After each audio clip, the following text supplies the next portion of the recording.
ಸಲ ಸುರ್ಜೇವಾಲ ಅವರು ಬರ್ತಾರೆ 4:04ವರೆಗೆ ಚರ್ಚೆ ಆಗ್ತದೆ.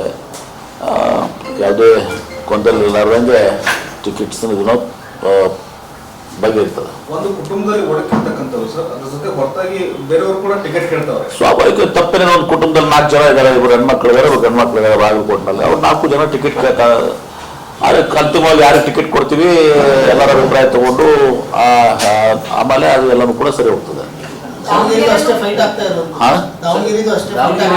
ಸ್ವಾಭಾವಿಕವಾಗಿ ಅಲ್ಲಿನೂ ಕೂಡ ತಪ್ಪಿಲ್ಲ. ಇವತ್ತು ಸಹ ಒಂದ್ ಕಡೆ ಏನು ಶ್ಯಾಮ್ನವ್ರ ಕುಟುಂಬ ನಾವು ಏನು ನಮಗೆ ನಮ್ಮ ಅವ್ರ ತಂದೆಯವರು ಅದನ್ನ ನೋಡ್ಕೊಂಡಿದ್ರು ನಮ್ಗೆ ಕೊಡಬೇಕು ಅಂತ ಹೇಳಿ ಬೈ ಎಲೆಕ್ಷನ್ ಕೇಳುವಂಥ ಸಹಜ. ಭೇಟಿಯಾಗಿ ಕೊಡ್ತಾ ಇಲ್ವ ನಾವು ಹಾಗೆ ಕೇಳ್ತಾರೆ. ಇನ್ನೊಂದು ಕಡೆ ಮೈನಾರಿಟೀಸ್ ಕೂಡ ಬಹಳಷ್ಟು ಜನ ಇದೆ. ಜನಸಂಖ್ಯೆ ಇವತ್ತು ಮೈನಾರಿಟಿ ಜನಸಂಖ್ಯೆ ಕೂಡ 60-70 ಸಾವಿರ ವೋಟರ್ಸ್ ಅದರಲ್ಲಿ.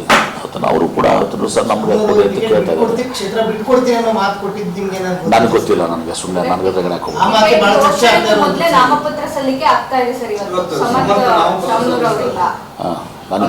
ಘೋಷಣೆ ಆಗಿಲ್ಲ ಆದ್ರೂ ಕೂಡ ಕೊಡ್ಬಹುದು ನೋಡ್ರಿ. ಇದೆಲ್ಲ ನಾಮಪತ್ರ ಸಲ್ಲಿಕೆ ಅಲ್ಟಿಮೇಟ್ಲಿ ಆಫಿಷಿಯಲ್ ಕ್ಯಾಂಡಿಡೇಟ್ ಯಾರು ಅಂತ ಹೇಳಿದ್ಮೇಲೆ ಅದೊಂದು ನಿರ್ಧಾರ ಆಗ್ತದೆ. ಬಿ ಫಾರ್ಮ್ ಕೊಡುವಂತದ್ದು ಎಲ್ಲನೂ ಕೂಡ ಇರ್ತದೆ.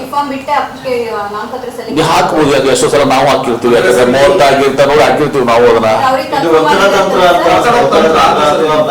ಹಾಗೇನಿಲ್ಲಪ್ಪ, ಕಾಂಗ್ರೆಸ್ ಪಕ್ಷದ ಮೇಲೆ ಯಾರು ಒತ್ತಡವೂ ನಡೆದಿಲ್ಲ.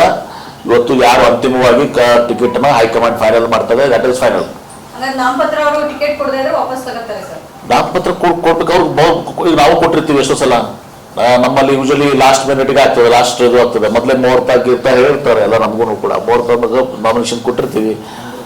ಅದು ಫೈನಲ್ ಅಲ್ಲ ಅಂದಮೇಲೆ ಅದು ಅಂತಿಮ. ಅದು ಈಗ ಕಾಂಗ್ರೆಸ್ ದಾವಣಗೆರೆಯಲ್ಲಿ ಕಾಂಗ್ರೆಸ್ ವರ್ಸಸ್ ಕಾಂಗ್ರೆಸ್ ಅಂದ್ರೆ ಅಲ್ಪಸಂಖ್ಯಾತ ಶುರುವಾಗಿದೆ. ಎಲ್ಲ ಕಡೆನೂ ಇರ್ತದೆ. ಎಲ್ಲರಿಗೂ ಹಕ್ಕಿದೆ. ಪ್ರಜಾಪ್ರಭುತ್ವ ವ್ಯವಸ್ಥೆಯಲ್ಲಿ ಎಲ್ಲರಿಗೂ ಕೂಡ ಹಕ್ಕಿದೆ ಟಿಕೆಟ್ ಕೇಳುವಂಥದ್ದು. ಕಾಂಗ್ರೆಸ್ನಾಗ ಅಷ್ಟೇ ಅಲ್ಲ, ಬಿಜೆಪಿಯಲ್ಲೂ ಇರ್ತದೆ. ಬಿಜೆಪಿಗೂ ಅನೇಕ ಜನ ಟಿಕೆಟ್ ಕೇಳಿದಾರೆ ಇಲ್ಲಿ ದಾವಣಗೆರೆಯಲ್ಲಿ.